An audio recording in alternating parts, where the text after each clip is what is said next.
Halo. Nah, jadi kali ini kita akan membagikan tips Excel ya. Nah, jadi setelah kemarin beberapa video kita membahas mengenai tips di Microsoft Word ya. Kali ini kita akan berbagi sedikit tips di Microsoft Excel. Karena ini kemarin ada yang memberikan pertanyaan via Japri ya, atau via WhatsApp. Jadi kali ini kita akan memberikan cara menyelesaikan ada empat yang harus kita isi. Yang pertama yaitu kita kasih tanda dulu ya. Ini harus kita isi bagian email, kemudian di bagian total, kemudian di bagian huruf ini, kemudian terakhir yaitu di bagian keterangan. Nah, jadi cara mainnya yaitu email diambil dari nama depan dan nama belakang, kemudian ditambahkan nama domainnya ya. Kemudian untuk total ini menjumlahkan hasil dari tes 1, tes 2, tes 3. Kemudian untuk huruf diisi dari jumlah total diambil dari data di sini ya. Jadi misal nih, ini 6 ditambah 3 9 tambah 8 17. 17 itu berarti dia di atas 15 dan kurang dari 25. Berarti dia nanti hasilnya harusnya adalah huruf B. Dan keterangannya yaitu untuk B itu artinya dia baik. Oke, seperti itu ya untuk cara mainnya. Nah, jadi agar teman-teman bisa bekerja lebih cerdas ya, lebih cepat, agar lebih ikhlas dan lebih tuntas dan cepat tuntasnya. Nah, ini ada beberapa tips yang bisa saya bagi. Kalau teman-teman dibandingkan mengetik manual ya, yang mana itu akan rawan kesalahan. Kita kasih contoh gini ya, kita ketik manual,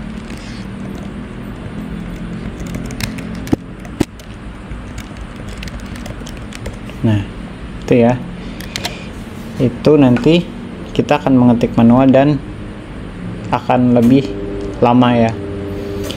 Jadi ini kita contohkan aja, di sini cuman 10 data. Nah, kan nggak mungkin tuh cuman 10, bisa jadi ada 100 atau 200 data. Jadi masa iya kita mau input satu persatu. Nah, jadi ini saya berikan tips.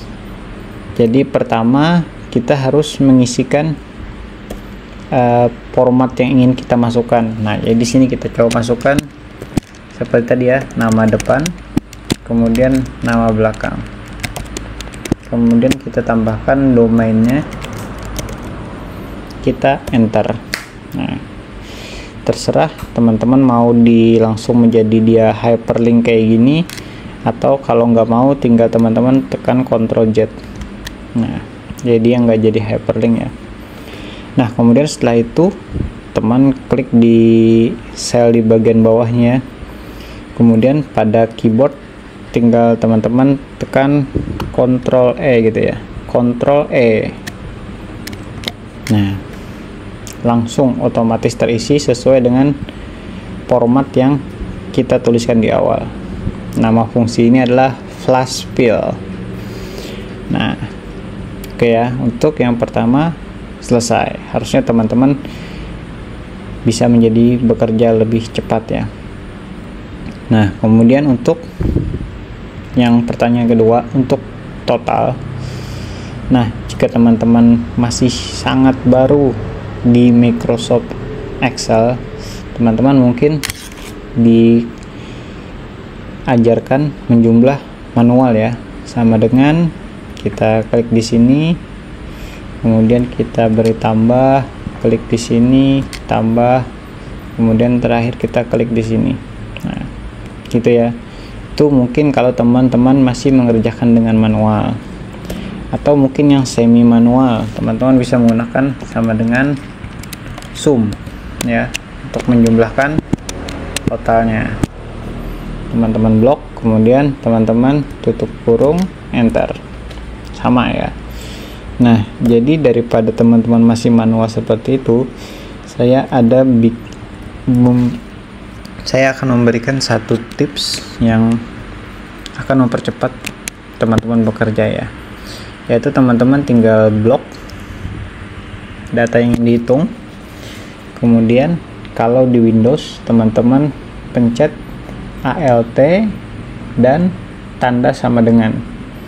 Kalau di Mac OS teman-teman bisa pencet Command Shift T. Nah, otomatis ya langsung dijumlahkan sama si Excel-nya.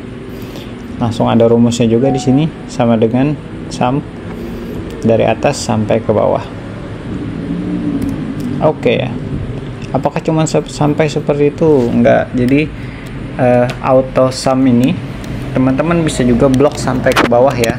Nah, kalau teman-teman ngeblok sampai ke bawah di sini, dia nggak cuma menjumlahkan ke kanan, tapi dia juga akan menjumlahkan dari atas ke bawah. Kita coba ya. ALT sama dengan atau Command Shift T. Nah, itu ya. Dia akan ngesum, ini juga akan ngesum. Tergantung teman-teman mau pakai yang mana. Saya sementara untuk di contoh ini kita cuma pakai yang di bagian sebelah kanan. Jadi kita Ctrl Z dulu, kita naikkan, Command Shift T. Oke, kemudian di pertanyaan ketiga, bagaimana cara menambahkan huruf dengan jumlah total ini? Nah, jadi untuk huruf ini teman-teman sebenarnya sudah masuk ke bagian rumus logika ya, dimana biasanya untuk orang yang sudah semi paham atau baru paham itu, atau baru bisa menggunakan rumus, dia menggunakan if. Kita coba ya. Dan kalau saya pribadi kurang menyarankan ya, kalau if itu lebih daripada 2 kriteria atau 2 kondisi, karena akan sangat panjang dan agak ribet. Nah, kita coba menggunakan if. Di sini kita mempunyai 5 kondisi ya. Sama dengan if logical testnya kita masukkan jika nilai total kurang dari sama dengan 5, maka jika benar nilainya adalah E. Nah, kemudian kita tambahkan lagi, jika salah kita tambahkan if lagi. If kita masukkan lagi nilainya I2 kurang dari sama dengan 10, maka hasilnya hurufnya adalah D. Kita tambahkan lagi if I2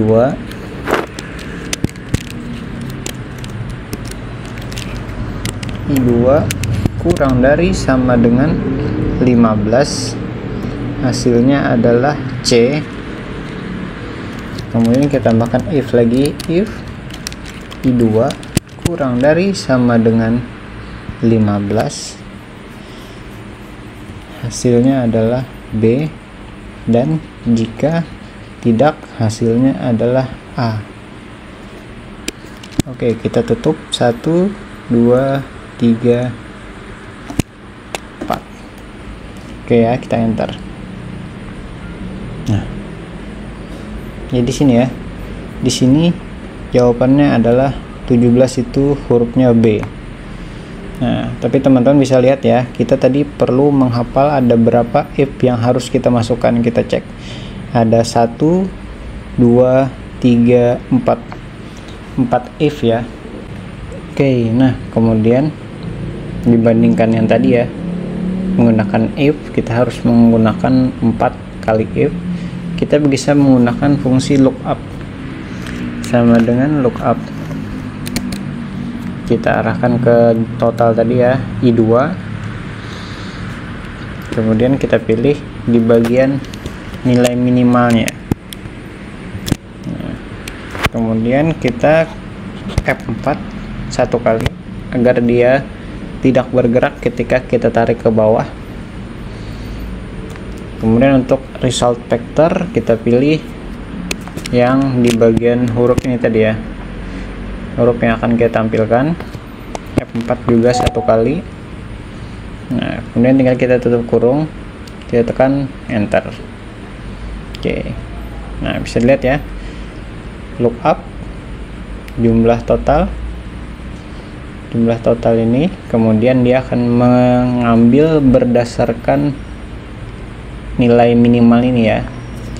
Cara bacanya adalah dia akan mendapatkan huruf E ketika dia berada di bawah 6. Jika dia di bawah 11, dia bacanya dia akan mendapatkan huruf D. Dan jika dia di bawah 16, dia akan mendapatkan huruf C. Jika dia di bawah 26, dia akan mendapatkan B. Tapi jika dia di atas 26, dia pasti akan mendapatkan A. Oke ya. Nah, ini kita tinggal double klik di sini. Oke, lebih simpel kan ya, rumusnya juga lebih pendek. Nah, kemudian untuk yang terakhir kita harus mengisikan keterangan sini ya, keterangan bisa berdasarkan huruf, bisa berdasarkan nilai total. Nah, kita bisa mengambil yang rumus yang ini tadi ya, kita bisa mengulang rumus tadi, tapi kita untuk result vektornya tinggal kita arahkan ke keterangan. Kita coba ya, sama dengan lookup I2, kemudian kita pilih nilai minimalnya F4, kemudian kita pilih result vektornya keterangan, jangan lupa F4, kemudian kita tinggal tekan enter. Oke, jika sudah, teman-teman bisa double klik. Nah, ini ya. Jadi ini tadi kita coba di sini kita ubah menjadi 1 ya. Enter. Nah, berubah ya. Jadi dia sangat buruk karena nilainya adalah 4. Jika nilainya 5, nah dia masih sangat buruk. Tapi jika nilainya 6, dia akan menjadi buruk. Oke, itu tadi ya. Jadi bisa kita rangkum. Yang kita pelajari hari ini adalah nomor 1. Kita mempelajari cara menggunakan atau penggunaan flash fill.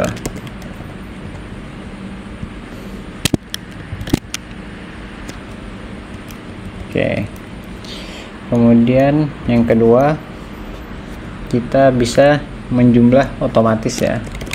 Kita bisa menggunakan auto sum.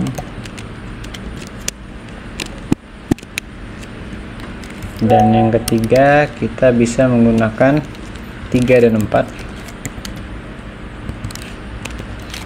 3 dan 4. Kita bisa menggunakan fungsi lookup. Nah, oke ya. Jadi dari 4 pertanyaan tadi kita bisa mendapatkan pelajaran, yaitu menggunakan flash fill, kita bisa menggunakan auto sum, dan juga kita bisa menggunakan fungsi lookup. Oke. Jadi cukup sampai di sini. Semoga video ini bermanfaat. Jangan lupa klik like jika kalian menyukai dan mendapatkan ilmu baru hari ini. Jangan lupa share juga videonya agar teman-teman kalian bisa bekerja lebih cerdas, sehingga mereka bisa bekerja dengan ikhlas dan akhirnya pekerjaannya pun jadi tuntas. Oke, sampai jumpa di video berikutnya. See you.